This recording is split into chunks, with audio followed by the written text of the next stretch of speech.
Welcome students.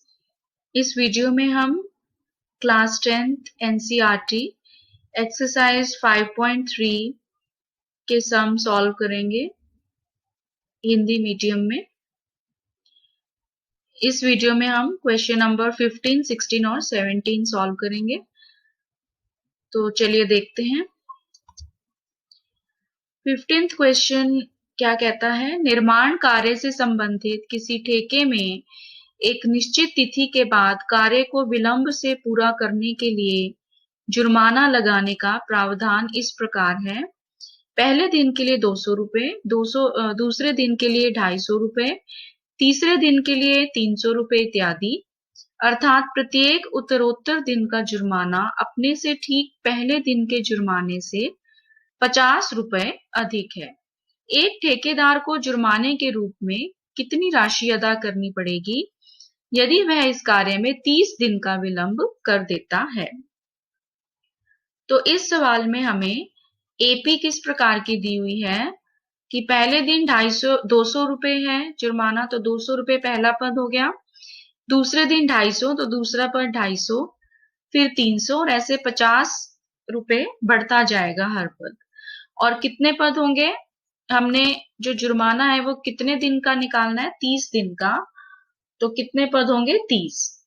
तो यानी कि इस एपी का पहला पद है 200, सार्वंतर हो गया 50 और एन का मान है 30।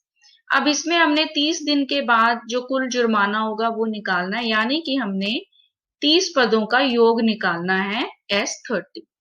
अब Sn का सूत्र हमें पता है क्या होता है, n/2 bracket 2a plus n-1 d।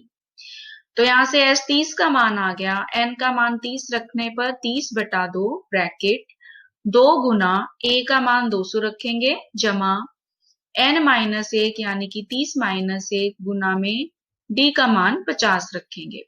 इसे अब हम हल करेंगे तो 30/2 हो गया 15, 2 गुना 200 हो गया 400 जमा 30 में से 1 घटाएंगे तो 29 गुना में 50। तो इसका मान आ गया 15 ब्रैकेट 400 जमा 1450, यानी कि S30 का मान आ गया 15 गुना 1850 यानी कि 27,750। तो कितना जुर्माना देना पड़ेगा 30 दिन के बाद, 27,750 रुपए। तो अगला सवाल देखिए। 16वां सवाल है, किसी स्कूल के विद्यार्थियों को उनके समग्र शैक्षिक प्रदर्शन के लिए 7 नकद पुरस्कार देने के लिए 700 रुपए की राशि रखी गई है। यदि प्रत्येक पुरस्कार अपने से ठीक पहले पुरस्कार से 20 रुपए कम है तो प्रत्येक पुरस्कार का मान ज्ञात कीजिए। तो अब इसमें हमें 7 नकद पुरस्कार दिए हुए हैं, यानी कि n का मान है 7। कुल संख्याएं कितनी होंगी, कुल पद कितने होंगे एपी में 7, और कुल राशि है 700 रुपए, यानी कि सातों पदों का योग कितना होगा 700 रुपए। अब इसमें दिया है कि प्रत्येक पुरस्कार अपने से ठीक पहले पुरस्कार से 20 रुपए कम है, यानी कि जो दूसरा पद होगा वो पहले से 20 कम हुआ, तो जो सार्वंतर है वो हमारा नेगेटिव में आएगा -20। अब एपी को हम लिख सकते हैं, यानी अगर पहला पद हम ले रहे हैं ए तो दूसरा पद होगा A-20, तीसरा A-20 -20 करेंगे तो A-40, फिर 20 घटाएंगे तो A-60, फिर 20 घटाने पर A-80। तो सातवां पद इस प्रकार आ जाएगा A-120। अब हमें S7 दे रखा है 700, तो S7 का सूत्र हम लगाएंगे 7/2 ब्रैकेट पहला पद A जमा में आखिरी पद A-120 से हम लिख सकते हैं 7/2 bracket 2A-120, A plus A हो गया 2A-120 बराबर 700। तो 2 कॉमन आ जाएगा, तो ये रह गया 7/2 गुना 2, 2 से 2 कैंसिल हो गया, ब्रैकेट A-60 बराबर 700। तो A-60 का मान आ गया 700/7। 7 को हम दूसरी ओर ले जाएंगे तो 700/7 होता है 100, तो A-60 का मान आ गया 100 और 60 को दूसरी तरफ ले जाने पर a का मान आ गया 100 जमा 60 यानी कि 160। तो इसका मतलब इस AP का पहला पद हमारे पास आ गया 160। तो दूसरा क्या होगा, 160 में से 20 घटाएंगे तो 140, फिर 20 घटाया तो 120, फिर 100, फिर 80, फिर 60 और अंतिम पद इसका आ गया 40। तो इससे हमें क्या प्राप्त हुआ कि पुरस्कारों का मूल्य रुपए में कितना है, 160, 140, 120, 100, 80, 60 और 40 रुपए। तो ये हमारा 16th क्वेश्चन था। अब अगला सवाल देखिए। अगले सवाल में अब हमें दिया है, एक स्कूल के विद्यार्थियों ने वायु प्रदूषण कम करने के लिए स्कूल के अंदर और बाहर पेड़ लगाने के बारे में सोचा। यह निर्णय लिया गया कि प्रत्येक कक्षा का प्रत्येक अनुभाग अपनी कक्षा की संख्या के बराबर पेड़ लगाएगा। उदाहरणार्थ कक्षा 1 का एक अनुभाग 1 पेड़ लगाएगा, कक्षा 2 का एक अनुभाग 2 पेड़ लगाएगा, कक्षा 3 का एक अनुभाग 3 पेड़ लगाएगा इत्यादि, और ऐसा कक्षा 12 तक के लिए चलता रहेगा। प्रत्येक कक्षा के 3 अनुभाग हैं। इस स्कूल के विद्यार्थियों द्वारा लगाए गए कुल पेड़ों की संख्या कितनी होगी।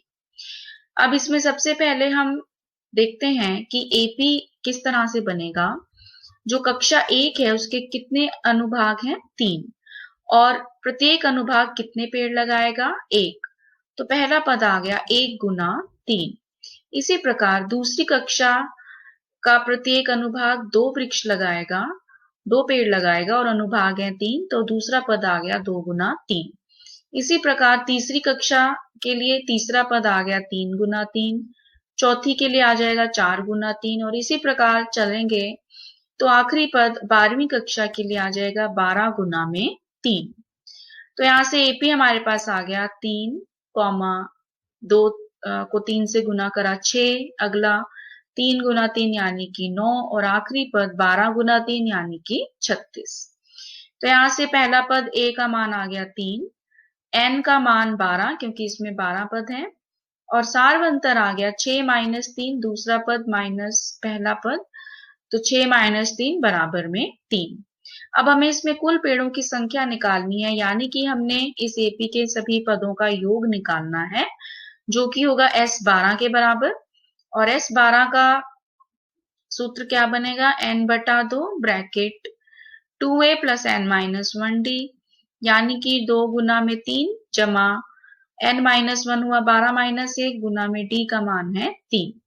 तो इसको हम हल करेंगे, 12/2 हो गया 6, और ब्रैकेट के अंदर 2 गुना 3 6 जमा में 12 को में से 1 घटाया 11, 11 गुना 3 33। तो ये आ गया 6 गुना 39 यानी कि 234। तो कुल पेड़ों की संख्या कितनी आ गई, 234। तो इसी के साथ हमारा 17वां सवाल समाप्त होता है। अगर आपको ये वीडियो पसंद आए तो प्लीज मेरे चैनल को सब्सक्राइब कीजिए और इस वीडियो को लाइक और शेयर करें। धन्यवाद।